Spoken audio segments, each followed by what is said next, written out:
Hello everyone, welcome back. If you're a returning viewer, I'm sure you noticed I've changed the background a little bit. I kind of just shifted over my living room so that you can see the mantle I just decorated for a YouTube video on my main channel. So if you want to see how I decorated that, I'll have that link down below.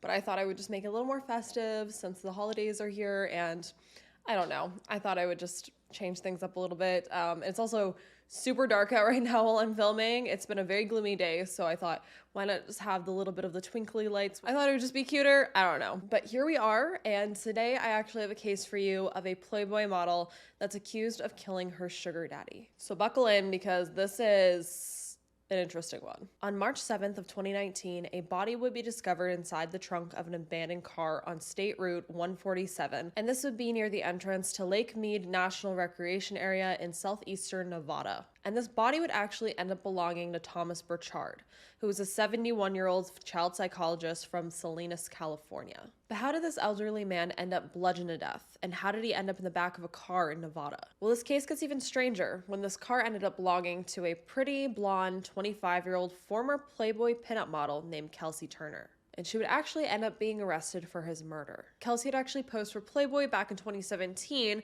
and in the feature, she ended up writing that she felt she was impulsive and that she found that most men through modeling were losers. Well, it turns out that the two had actually met online and that Thomas had actually ended up being Kelsey's sugar daddy for a number of years. Friends of the doctor would end up telling media sources that he liked to have sex with younger women, many of which he'd met online as well. But despite his friends saying that about him and the fact that he, had Kelsey as a sugar baby, he actually ended up having a girlfriend that was closer to his own age. And her name is Judy Earp. And according to his girlfriend, Judy, Thomas had actually given Kelsey over $300,000 over the last 2 years that he had known her. To break it down a little, it turns out he had been paying for a $3,200 a month rental apartment that Kelsey, her children, and her mother were all living in. And I also had seen it written that he had been giving Kelsey an allowance of about $4,000 per week. Judy was quoted saying, "He was always helping people, anybody with a sad story, some people took advantage of that."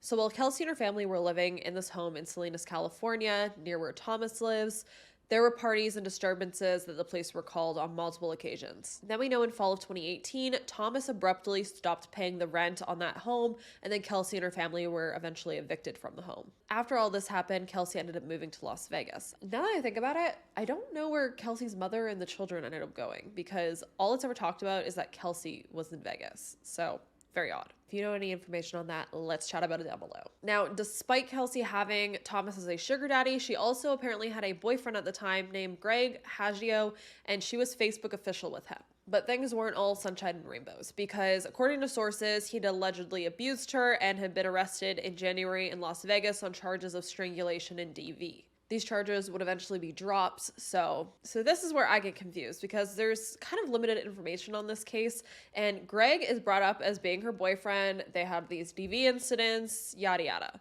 Yet, despite that, Greg is never mentioned again in this case, and he is not involved in Thomas's murder. Because it turns out she's actually living with two other people, one of her roommates being Diana Pena, but then her other roommate is also called her boyfriend, and his name is John, aka Logan Kedison. So Greg is not involved. I don't know.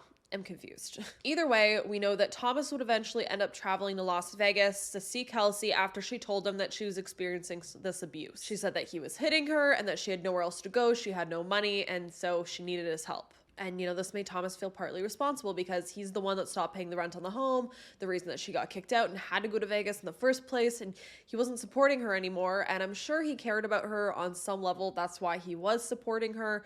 But as it normally goes, these sugar daddy, sugar baby relationships, 99.9% of the time they're just for money, really. So, the older guy wants to have this younger girl, and then the girl's just in it for the money. She doesn't really love the guy. It's, you know what I mean? She's essentially manipulating him to get more money out of him. And I actually personally have a firsthand experience of being friends with someone, ex-friend now, but I was friends with someone who was a sugar baby who had sugar daddies. I got a very, very deep look into the world of that, and it's a lot scarier and a lot less fun and exciting than it seems. From all the experiences I've seen, it's not, oh, I'll go out for dinner with you and you give me money for free. There's an exchange. Either way, Thomas felt responsible, and on March 2nd of 2019, he ended up traveling to Las Vegas, and he would tell his girlfriend Judy that he had some business and some things to take care of out there. Now, some way, somehow, Thomas ends up getting lured to the apartment under the notion that,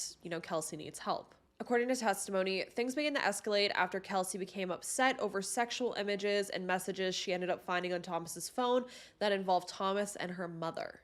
This allegedly enraged Kelsey, and she demanded that she expose who he really was to his workplace. She ended up saying she was going to ruin his career and his reputation, and yeah. So one thing led to another. There's this big heated exchange, and it ended in Logan beating up Thomas. Given Logan is a, young 30-year-old man compared to the 71-year-old, more frail, man. But despite Logan beating Thomas up, he didn't die from it. Kelsey and Logan would end up planning to take Thomas to a hospital after he was attacked because he was asking for medical help. But then Kelsey allegedly began to demand her boyfriend Logan to knock him out. Diana would end up testifying that she watched Logan swing a baseball bat towards Thomas, and then afterwards she seen Logan covered in blood.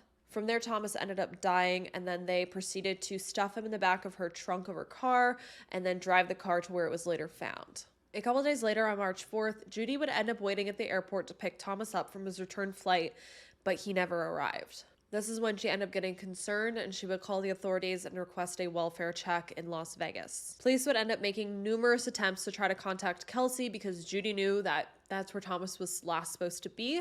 And police attempted to do this on March 3rd, March 4th, March 5th, but they were unsuccessful. Thomas would end up being found on March 7th, and then the very next day, a search warrant would be executed on Kelsey's apartment. Inside the apartment, they would end up finding the bedroom door with signs of blood. It had also been split in two and ripped off the hinges. There was also blood found in the garage, and the entire home smelt of bleach. The police were also made aware that a cleaning crew had been brought to the house and paid to clean the home. So that's kind of the only information that we know on this case. It's pretty vague, as you can see, but all three of them, Diana, Kelsey, Logan, they'd all be charged with murder. Diana would end up taking a plea deal in exchange of telling police what happened, and that's where we get the recount of what happened that day at the apartment. So we're really only getting Diana's side of the story, and we're probably never going to hear Kelsey's side of the story because she took what is called an Alfred plea, which essentially means that you're not pleading guilty, but you're acknowledging that the court has enough evidence to convict you, so you don't believe that you would win if you went to trial. So all of that means that she isn't going to trial, she's just going straight to sentencing, and the sentencing is supposed to take place in the beginning of January. Now, Logan would go ahead and plead guilty to second-degree murder. He would also plead guilty to conspiracy to commit murder, and he was sentenced to a maximum of 45 years in prison. And Logan's whole entire defense was that basically Kelsey had brainwashed him and that she was the one running the whole thing,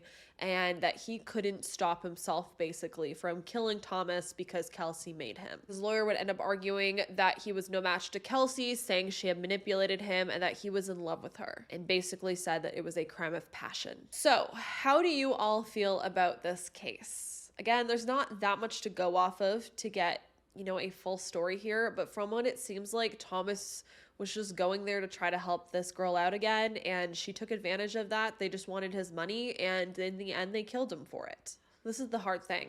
Because I do have, offhand experience with this kind of world, all I have ever seen with sugar daddies is a negative thing. That's a whole other story I could tell for another time. It was a lot. But what I'm trying to get at is this whole fascination that has come up in the last few years with people wanting, easy money, fast money through being a sugar baby, I think is vastly, vastly misrepresented in a light where it's all fun and rainbows and sunshine. And from what I've personally seen, in my experience, it is the exact opposite of that, and it is a very dark and a very scary world.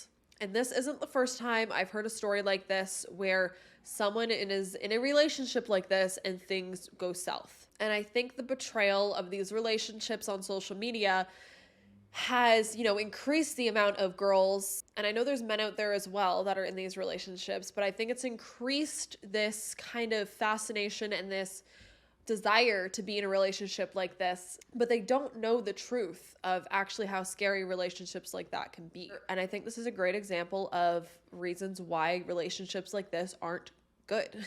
Yet we don't see relationships like this very publicized. It's always on TikTok or Instagram, stuff like that, of these girls with their, $1,000 purses and going on vacations and getting plastic surgery. And it seems very fun. And I think it really misleads other young people to think that relationships like this are a positive experience when it's not always the truth. You have to be giving something back to the person giving you the money. 99.9% of the time, they're not just going to be giving it to you for free.